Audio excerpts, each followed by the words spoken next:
Hi, my name is Tracy, and this is my story of how I went from rags to riches in the craziest way possible. For as long as I can remember, Mom and I have lived at a shelter. I never knew my dad, but I did know that he must have been a massive jerk to dump Mom, because she was a legit angel. She was always taking medicine for her heart problems, but she was also helping people at the shelter even though they didn't pay her. She taught me that the most important thing in the world was to always be kind. On my first day in first grade, I noticed that everyone was wearing the prettiest clothes, while I was wearing an oversized t-shirt and shorts that came to my feet. As soon as Mom left, I took a deep breath and walked over to a bunch of girls. Hi, I'm the prettiest girl in the group. Amy turned to me and said, Ew, you look like a cartoon. And so did your nanny. That's not my nanny, that's my mommy. She burst out laughing. You're as ugly as your mommy. Before she could say another word, I attacked her. The teachers pulled us apart and made us hug it out.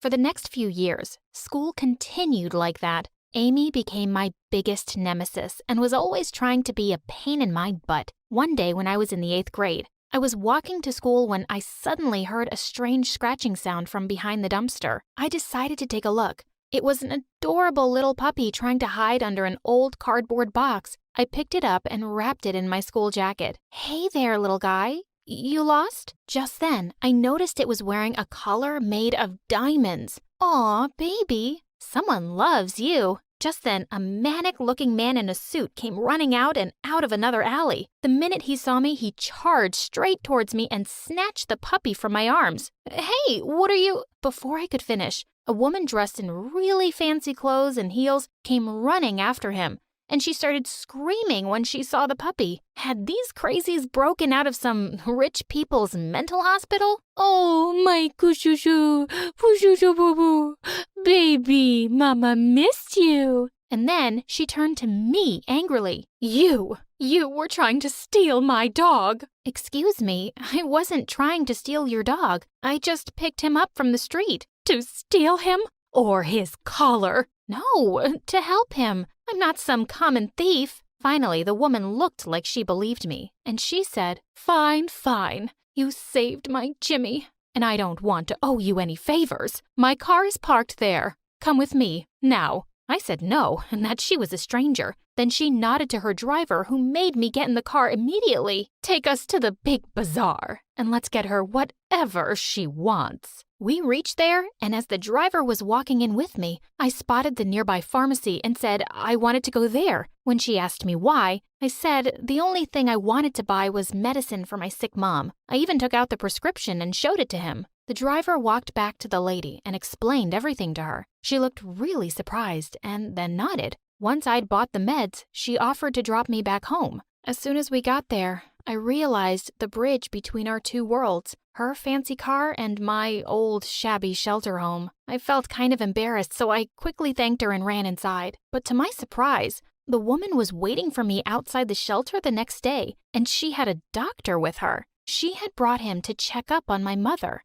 After a thorough examination, the doctor said the meds were not the right ones, and he immediately changed them. After the new prescription, Mom started to feel better in a few days. I felt so happy and relieved. I called the woman up and thanked her for her kindness. She laughed and said, Don't go soft on me, kid. Consider this a favor repaid. I thought that was the end of it and I wouldn't see the woman again. But to my surprise, the next day, her car was outside the shelter again. As soon as I saw her, I rushed towards her and hugged her. She hugged me back. I gave her a flower I'd picked up on my way, and her face lit up. Now that your mom is taken care of, I hope we can buy something for you today. We went inside the mall and had so much fun together. She took me to every boutique and shoe store in the mall. After I had literally shopped till I was ready to drop, she dragged me to the ice cream place, and then we went to the arcade. We spent hours playing every game we could, although she was even worse than I was. Over time, we grew quite close. One day when I went to school, Amy was lazily leaning against my locker waiting to torture me as usual. Hey, Patches.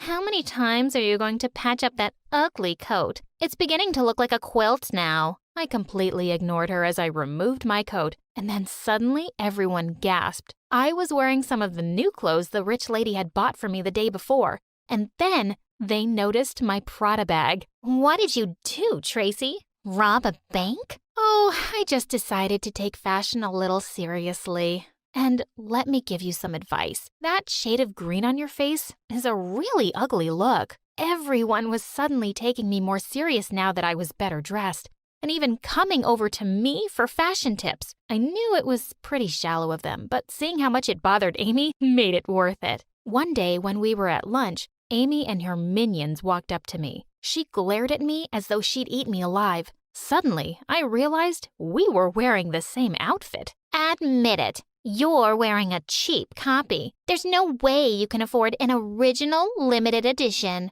I don't know, Amy. Yours looks like the wrong shade of white. Are you sure you're not wearing a copy? The minions' eyes widened and they started to whisper, and Amy turned a horrible shade of red. How dare you! I'll tell you what the wrong shade of white is. And with that, she dumped her cup of coffee on my white outfit. I was furious. And before long, we had broken out into a full-fledged food fight right in the middle of the cafeteria. The kids gathered around us, screaming and yelling. Suddenly, 2 teachers broke us apart and dragged us to the principal's office. Oh no, I knew what this meant. Our parents would be called in. Sure enough, 30 minutes later, Mom came rushing in. She took one look at us and started apologizing to the principal. Then she turned to me. I'm so disappointed in you, Tracy. I always told you to be kind. But Mom... No buts, young lady. Then to my sheer horror, she turned to Amy, who was scowling in the corner. Where's your mom, sweetie? I'll say sorry to her too. Those stains will be a pain to wash out. But Amy shook her off angrily. Don't touch me, and mind your own freaking business. The principal told Mom that neither of Amy's parents had time to come. So Mom just smiled and said it was okay. Then Amy and I apologized and walked out. Outside, the rich woman was waiting for me. As soon as I saw her, I ran to her. Suddenly, I heard someone say, "Are you freaking kidding me?" I turned around and saw Amy glaring at us. You hypocrite. You didn't have time for me, but you do for these down and outs. Wait, what was going on? Hey, watch your mouth. Who do you think you are, huh? Oh, great question. Why don't you tell her who I am, Mom? What? Are you her mom?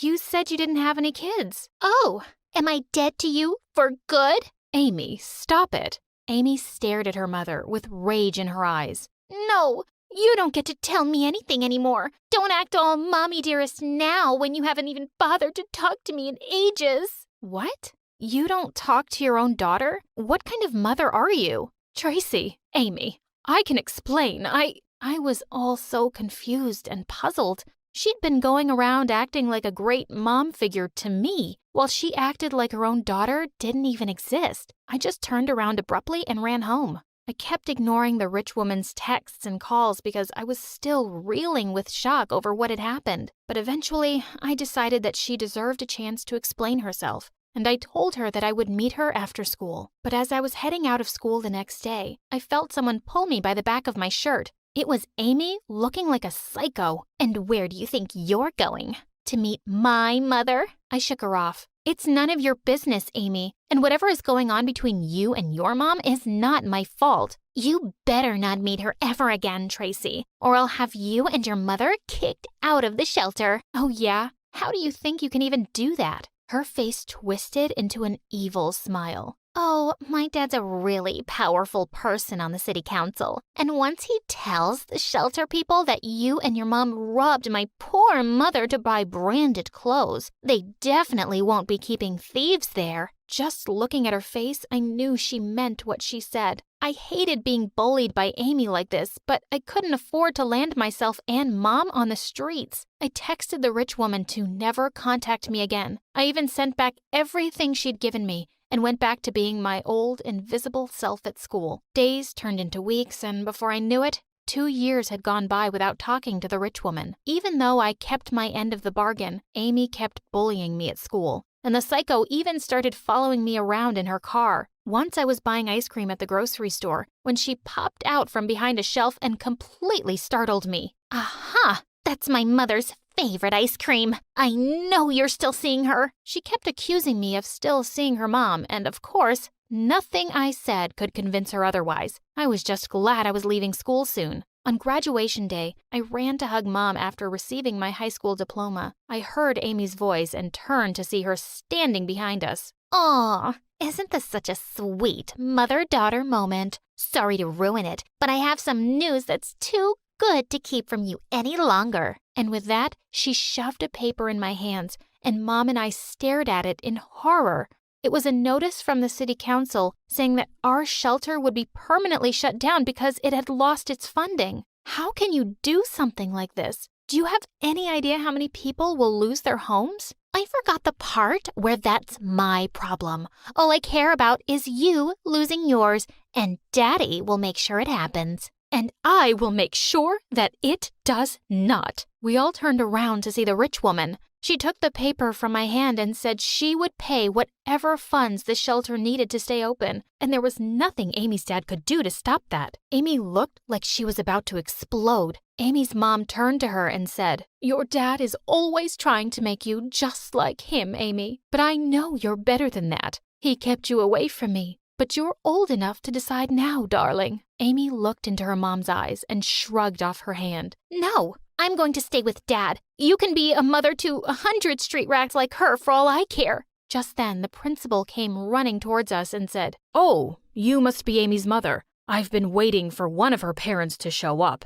I wanted to let you know that Amy can't graduate. She will have to repeat a year." What? You can't do that. And then she left crying like a little baby. I was really happy to see the rich woman again, and I apologized to her for cutting her out of my life. "There's no need for explanations, Tracy, and I'll save your shelter. But why don't you and your mom come to live with me in my big, lonely mansion?" Long story short, we did finally agree to move in with her, and I was actually really glad that the two had each other's company as I moved away for a few years for university.